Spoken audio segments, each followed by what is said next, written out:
Manchester United tarixidagi eng zo'r sostav tuz bering-chi. Bu menga yoqadigan savol bo'ldi.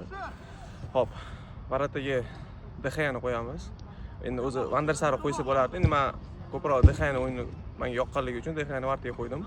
Chap kraya zashtiga Evrani qo'yamiz. Eng zo'r zashniklardan bittasi bo'ladi. Patricio Evrada. Последний zashnikka biz Vidic qo'yamiz. Chunki APLda ikkita sezon eng zo'r o'yinchi bo'lgan. Yoniga Ferdinand, o'ng krayiga Antonio Valenciani qo'yamiz.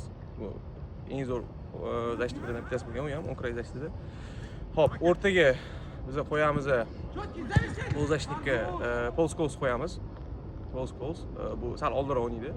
Opporni zonaga men qo'ygan bo'lardim. Fred qo'ygan bo'lardim. Fred yoki Herrera degan o'yinchi bo'lgan. Herrera juda menga yoqqan o'yinchi. Andre Herrera? Da. Keyin sal oldinroq Giggs qo'yamiz. Uchta polzashnik bor shunda.